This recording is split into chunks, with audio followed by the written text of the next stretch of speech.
From Washington, D.C., this is Middle East Focus. Hello, and welcome to Middle East Focus, a weekly podcast on regional affairs and U.S. policy produced by the Middle East Institute in Washington, D.C. I'm Alistair Taylor, MEI's Editor-in-Chief. On today's program, we'll be talking about the Islamic State, or ISIS, and the detainee dilemma. This is, put briefly, the question of what to do with the tens of thousands of foreign ISIS detainees, as well as their families, including children, held in makeshift facilities in northeastern Syria under the control of the Syrian Democratic Forces. Addressing the issue has been a thorny, years-long process involving governments across the region and around the world. Today's episode is the second in a several-part series looking at where ISIS stands today and the challenges associated with it a decade on from the founding of the global coalition to defeat ISIS. You can subscribe to Middle East Focus on Spotify, Apple Podcasts, and other podcast providers. Joining the program to help us better understand ISIS today and the challenges of the detainee dilemma are Charles Lister and Shiraz Maher.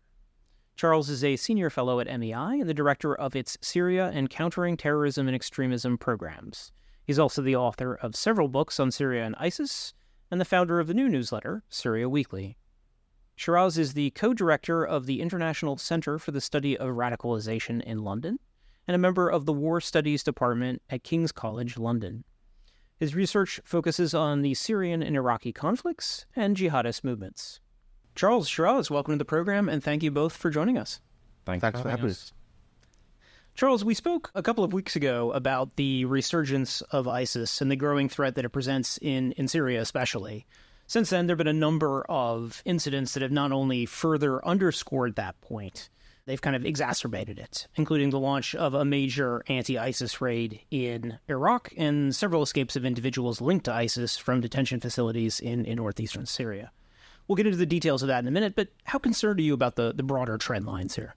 Yeah, I mean, the broader trend lines, I think, are all concerning. I think we should sort of reiterate and emphasize that we're still a very long way away from where we were when ISIS made all the global news headlines in 2014. But having said that, we have officially proclaimed victory against ISIS a whole bunch of years ago, and the group is not only still around in Syria and Iraq, but it does appear to be quite significantly resurging in terms of attack numbers, sophistication, geographic reach, and then, of course, at the same time, amidst regional tensions and regional hostilities, we've had the problem of a lack of attention, a lack of our ability to be on the ground, and preventing this kind of resurgence. So, yeah, I mean, the trend lines are all worrying. I think it's quite noticeable that we have had, a very significant operation in Iraq after a long while of quiet in Iraq from the Iraqis. In fact, the Iraqis have been saying ISIS isn't a problem anymore.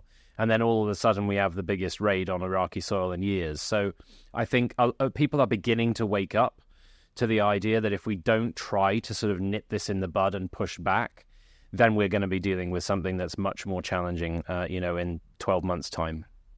Shiraz, on the recent anti-ISIS raid in Iraq, as Charles said, that was one of the biggest operations in years, more than 200 U.S. and Iraqi special forces involved, 14 ISIS operatives killed. How significant was that operation in your view, and does it suggest a kind of change in the situation inside Iraq, where, as Charles alluded to, we hadn't seen so much activity of late? I think it's really important that we understand, as Charles was saying, that there is this clear signs of resurgence, this clear uptick of activity, and in a sense, in a world where so many other priorities have sort of pulled attention away, of course, with Ukraine, with the conflict in Gaza and other things, this has steadily actually been a boon for ISIS. It thrives when the attention is focused elsewhere. It thrives in the gaps, essentially, in policymaking, in kinetic activity against it, and all of these kinds of things. When you're not paying attention, that's, in a sense, when it's at its most dangerous. So I think the operation is emblematic of that and symptomatic of the fact that, in a sense, we'd sort of taken our attention elsewhere. And, of course, Iraq is facing all kinds of other challenges as well. And so this allows them to regroup. And this is how they've done it in the past. I mean, there was a sense that al-Qaeda in Iraq previously had been defeated. And this group that had sort of proclaimed itself as the Islamic State of Iraq was little more than a letterhead for a number of years. From about 2008 till 2011, 12, people had sort of kind of thought, well, it's not that significant, and it reappears. So I think it's important that we keep talking about it in this context, to keep attention focused on the fact that this is a movement that is significantly degraded, but it's certainly not dead. And it shows remarkable resilience time and again in its ability to not just reform and regroup, but have patience and strategic patience in its ability to try and reconstitute itself. Charles, also on the Iraq front, news emerged this week that Iraq and the U.S. had come to an agreement that all U.S. troops would be withdrawn from Iraqi soil by the end of 2026. Given the kind of key role that U.S. Special Forces played in that operation, what impact do you think that's likely to have on the anti-ISIS mission going forward? Yeah, I think, speaking of trend lines and reasons for concern, I myself see this as a really significant cause for concern. The withdrawal from Iraq is not because ISIS has necessarily disappeared. It's because there's a significant proportion of the policymaking community in Baghdad that don't want American troops on Iraqi soil. So it's really not been a conversation that has had a great deal of ISIS-related depth to it. I do think, as I say, the most worrying trend lines are across the border in Syria. A year, 18 months ago, those of us who were paying attention to this issue were warning that at some point, ISIS's recovery in regime-held areas of the central desert was going to spill over the Euphrates into US and SDF areas in the northeast. That's happened now. The next phase that we all need to be worried about is when does that then spill over into the Iraqi side of the border? Because we have to be blunt here. In the last 8+ months of this year, ISIS has conducted just over 500 attacks in Syria, but only around 40 in Iraq. So it is a completely different picture. But the fact that the Iraqis committed to 100+ special forces, helicopters, a follow-up ground raid the next day, and one of the biggest operations they've done in years, isn't because they're not concerned about ISIS. They have, I think, suddenly realized that this border territory and the vast expanse of desert that they have bordering Syria, which was where this raid took place, is their area of real vulnerability. This is ISIS's strategic depth. This desert has always been their sort of safe haven, and it's no coincidence that that raid wasn't just targeting ordinary ISIS operatives. That was a leadership cell that was apparently involved in attack plotting beyond Syria and Iraq. It was also involved in financing the organization both in Syria and Iraq and beyond. And it's not a coincidence that it was just across the Syrian border in the Iraqi desert in very familiar territory. So I think the fact that that operation happened at all shows that there is at least some within the Iraqi security system that are very aware of the dangers here. But nevertheless, we're going to be leaving by the end of 2026, and that's going to have lots of ripple effects. And there's an important point, actually, if I can follow up on that, which speaking to Charles's point about ISIS of having this stronghold of the desert's ability to just simply sort of blend back into that background from having had this proto-state. It all comes back to how we can imagine what ISIS really is. And, what I say a lot is that actually you need to think of it as being this group that can occupy three states almost simultaneously. It's a solid, liquid, and gas. And by that I mean, it is a terrorist movement. It has a terrorist capability, a capacity, and that's a part of its identity and what it does. It's also an insurgency, and it's also a proto-state. And we saw the proto-state element, which is the sort of aspect of it against which we've declared victory. It certainly doesn't hold a territorial caliphate anymore. But two of its three components, the ability to remain an insurgency and a terrorist organization, remain very much a part of what it still is. And so it's really important that we've obviously moved away from that high watermark of the dramatic military parades through Raqqa and so on and so forth. But this is an organization that still has a huge ability to conduct its day-to-day activities through, as I say, the sort of more primary elements of its identity being an insurgency and a terrorist organization. I think that's a really good way of putting it and very helpful for our listeners. I wanted to turn to the situation in Syria and specifically the recent escapes that we've seen. 5 male ISIS fighters from Raqqa detention facility, followed shortly thereafter by 5 ISIS-linked women from Al-Hol camp.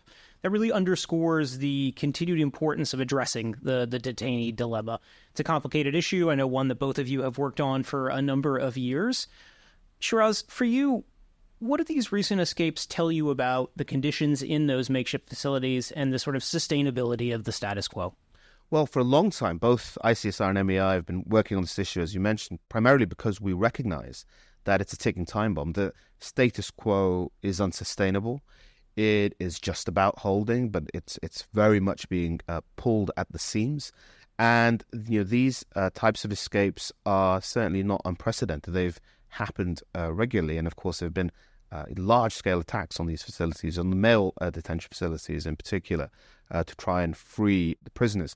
Interestingly, Al-Hol, you mentioned, I mean, this has been a porous part of the sort of detention infrastructure and landscape for quite some time. It's well known that people are leaving there all the time. It's really finances that are sort of the impediment. And there are groups out there and, people online who are trying to raise money to have people leave the camps. And provided you have enough money and access to resources, you can get out. And, there is a regrouping of people in Idlib in particular where they are headed. So it's a constant feature of these detention facilities that they are insecure. And again, it comes back to this point that, in a sense, the hard work of dismantling the ISIS proto-state element and detaining all these people associated with the movement, now what do you do? And in a sense, that afterthought has not been considered in a meaningful way, which is a real cause of the initiative that ICSR and MEI have been engaged in now for 2.5 years.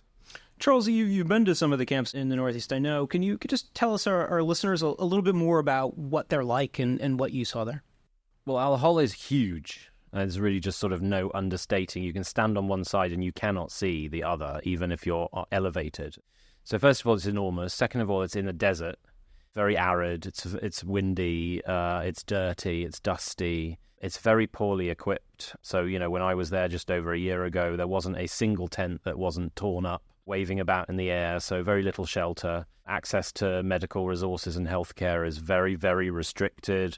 There are regulations enforced by the SDF whereby if children get sick, they cannot be accompanied to the medical facility by their mothers. They have to be taken away. It's very severe. And then in addition to that, as Shiraz was suggesting or implying, there's a very well-established smuggling infrastructure, both inside and outside the camp. That means that it is sort of transitory and loosely secured. And yet at the same time, it's also extremely hard controlled at the same time. So the SDF, they're not out on the ground patrolling within the camp. They drive around in huge American Bearcat armored vehicles, the size of a small tank. And the security fences around there are double, triple ringed, and there's always aircraft and drones over the sky. So it's kind of apocalyptic in many ways, extremely depressing place. A lot of desperate people who I think could be repatriated, rehabilitated, reintegrated into their society. But when you look at the sheer size of it, it's very, very difficult to, on a big picture level, just envision a solution. Which is why, the only solution is repatriation, reintegration, rehabilitation, etc. But for 50,000 plus people from 80 plus countries, that's just a gigantic logistical challenge, which is why it's taken so long to get to where we are. And we have got quite far, mostly thanks to Iraq, gone down from about 75,000 total population to about 50 in about 2.5 years, which is really significant progress. But, to close out my answer, I would say, on the more negative side, that's really slowed down recently. So the Iraqis have significantly slowed their returns process, and third country nationals have almost stopped in the last 6 months. And that's partly because there's a lot of other things going on that's distracted attention, but it is also because those countries who were willing to repatriate chose their easy cases first, and the much more challenging ones are those that are left. Charles, just building on that, what do you think can be done at this point to kind of reinvigorate that process, to expedite things?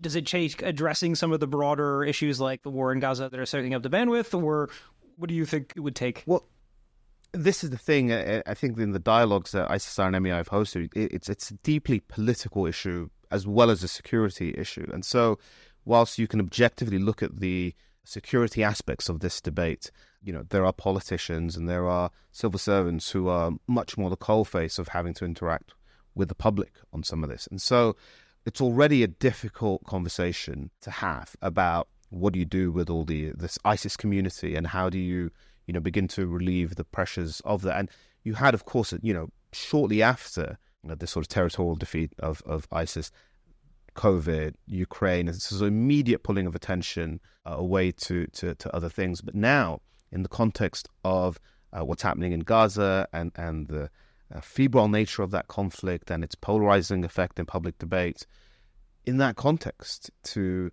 try and get a debate going again on ISIS is difficult. But for politicians as well, now the stakes were already high, but to have a further conversation about repatriation, reintegration, rehabilitation, it's almost running uphill with a large backpack on. It's very, very difficult.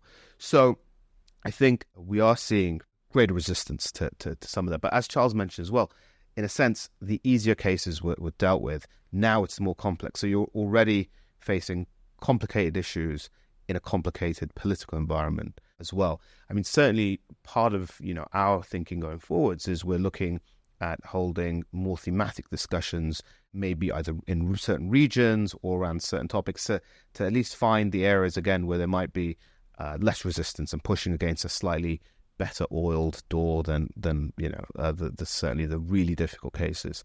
But primarily, also, it's worth saying, this remains a problem of Syria and Iraq. The overwhelming majority of the community in those detention facilities are Syrians and Iraqis.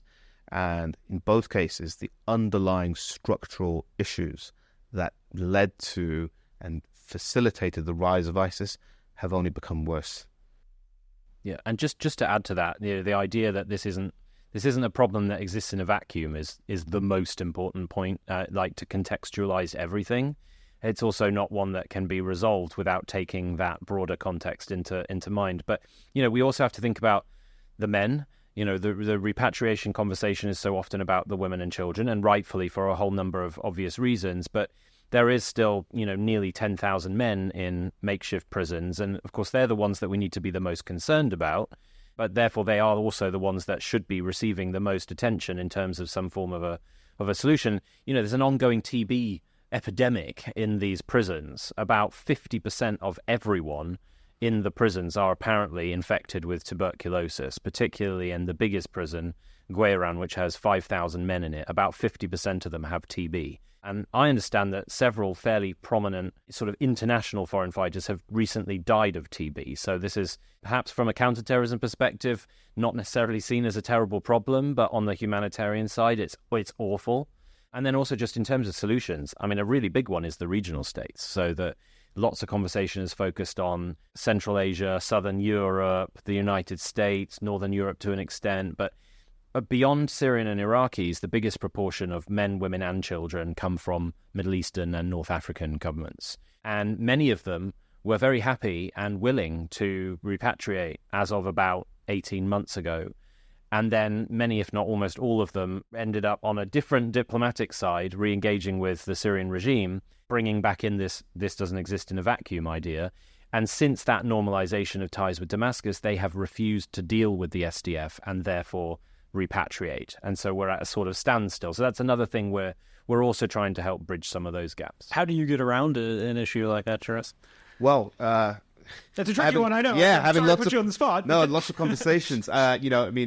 Can't divulge too much publicly at the moment, but both Charles and I are talking to a number of regional partners and stakeholders, significant ones, in order to have the next iteration of our meetings in the region and to directly address some of these issues. Now, as I say, normalization has produced some problems for us, but of course Gaza as well. I mean, we were quite close to hosting a meeting actually in the region with a particular government, and then given the events that have taken place, understandably they said, look, we're just not in a position now to do this. All our diplomatic efforts are focused on what's happening in Israel and Palestine. So that is a challenge, but I think we have recently received some positive signals that some of the regional partners are accepting that, actually this hasn't gone away. Of course it hasn't. And it's just part of the complex landscape in the region, part of the larger security picture. But it's worth saying in the sense that this doesn't exist in a vacuum as well. ISIS is also being energized by what is happening in Gaza. Gaza and Palestine within the broader landscape of the jihadist world is huge. It always has been. And therefore, there is a sort of re-energizing of the global jihadi movement, which goes through peaks and troughs like any movement does. And certainly the events of October the 7th have energized the movement writ large and have certainly also energized ISIS. Charles, other than what we've already covered, is there any other recommendations that you have for governments in the region and around the world to address this issue? Well, I mean, I think it's easy for us to say on the outside, but, for starters, is just pay more attention to it. But that is easier said than done given the significance of other events around the region. Also view this problem set through a long-term sort of strategic lens. I think sometimes given, and I've fallen victim to this too in describing it as completely unprecedented in scale and complexity, which it is. But at the same time, it came out of something that was similarly unprecedented in scale and complexity and significance and danger. And if we don't resolve it this time, we're just going to end up describing another thing that's unprecedented and too significant and what have you. So we just keep going around in that cycle. CENTCOM Commander Kurilla has repeatedly described the men in the prisons as ISIS's army in waiting, and the people in the camps, or at least some of them, as ISIS's potentially next generation. And some have said that that's, exaggerating the issue and unnecessarily negative, but from ISIS's perspective, that's exactly what they are. This is ISIS's future, just sat there in front of their eyes. The prisons are makeshift. They are not bespoke prison facilities. They are vulnerable to attack. And we shouldn't also forget, and we've talked about this mostly on the Syria angle, in Iraq, there are 20,000 more ISIS men in prisons. And they'll probably not be in prison forever because the Iraqi prison system is scraping at the seams. They don't have capacity for normal criminals because they're holding so many ISIS people. So they're not going to be in those prisons either. Iraq also has its own camps where there are several, tens of thousands of former residents of ISIS's caliphate still living. And so this is not just a Syria problem, it's also an Iraqi one. But it is one that, despite the significance, despite the scale, despite the complexity, it has to be resolved as best as possible, because if it isn't, we're just going to play this game out all over again. And specifically addressing regional states, it won't necessarily be one where we get citizens from 100 countries around the world traveling to Syria and Iraq. I think we kind of had a perfect set of ingredients in 2014 for that. But what it could easily become again, as it was in 2006 and 5 and 6 and so in Iraq, was something that mobilizes regionally. That I do foresee as feasible. And that's exactly, what ISIS is aiming for. And the only way to stop that is to deal with the issue at hand. We're running short on time, but before we wrap up, I want to get your kind of outlook and any final thoughts. Maybe Shiraz, starting with you. Well, just to follow up really on what Charles was saying, this is the sort of caliphate in purgatory, right? These people haven't gone away. They are merely being sort of held at this moment in time, suspended, as it were, in animation. But they... history shows we did this before with Al-Qaeda and the various parts of the Sunni insurgency in Iraq post-2003. We actually gathered them together in Camp Bucca and elsewhere and gave them an opportunity to socialize with each other, to strategize and to think through. And as I said, there was a sense that the Islamic State of Iraq was just a letterhead and it wasn't that significant, and it bided its time until that perfect storm arose into which they could expand and grow, which they did, of course.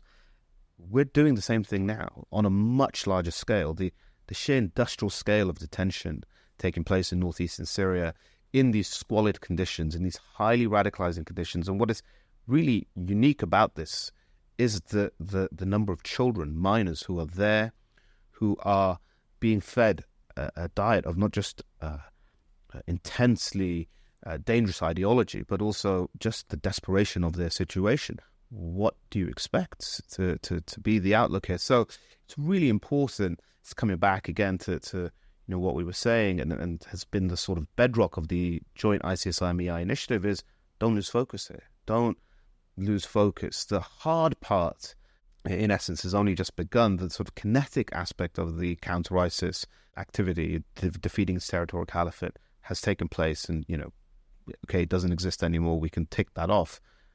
But you have all these people here, and you have to do something to off-ramp them categorically. Otherwise, we will be back in a situation where people say, what happened? We didn't see this coming. These are the warning signs here. We need to act now to prevent a resurgence of this. I think I agree with everything Shiraz has said. Obviously, I think I would just add to it by saying that collectively the international community needs to remember that terrorism isn't this kind of, tangible thing that you can separate from the rest of the world. Terrorism exists because of conditions on the ground that allow terrorism to thrive. And those root causes and those drivers all persist. And so, beyond advocating for governments to focus on the repatriation challenge, focus on returning citizens locally back to Syria and Iraq when and ever, if possible, we need to remember that ISIS is managing to resurge in Syria right now because Syria is in the worst position it's arguably been in throughout its entire 13-year crisis. The humanitarian crisis is worse than it's ever been. The instability in regime-held areas is worse than it's ever been. The living standards and the cost of living is worse than it's ever been. I can list everything else. Everything is worse. And there's a complete stagnation amongst the international community about wanting to try to resolve that wider crisis. But unless we do, then ISIS and a whole host of other malign bad actors will continue to find an environment in which they can thrive. For me, it comes down to this very simple thing that the West collectively in particular has always viewed terrorism and countering terrorism through such an overwhelmingly short-termist lens. It's like, we'll kill lots of people, we'll proclaim victory, we'll leave, and it probably won't come back again. And then guess what? It does, because we haven't done anything about the root causes and the drivers. And it is a sort of, whether we like it or not, a generational challenge. And it is going to take a really long time and a lot of commitment, but we've got to figure that out at some point. Otherwise, we're going to keep winning these tactical victories, but being strategically defeated and humiliated, frankly, each time. We'll have to leave things there on that sobering note, but Charles, Shiraz, thank you both very much for joining us. Thank you. Thank you. That's all the time we have for this week. Thank you to our listeners for tuning in, and to our podcast editor, Elliot Sanders, for all of his work on this week's episode. You can find all of MEI's latest coverage of ISIS and the detainee dilemma on our website at www.mei.edu. You can follow MEI on X, Instagram, Facebook, and YouTube, and subscribe to our email newsletters for the latest analysis and information about upcoming events. I'm Alistair Taylor. We will see all of you next week. This has been a presentation of the Middle East Institute. To support MEI's programs and podcasts, please donate at www.mei.edu. Thank you for your support.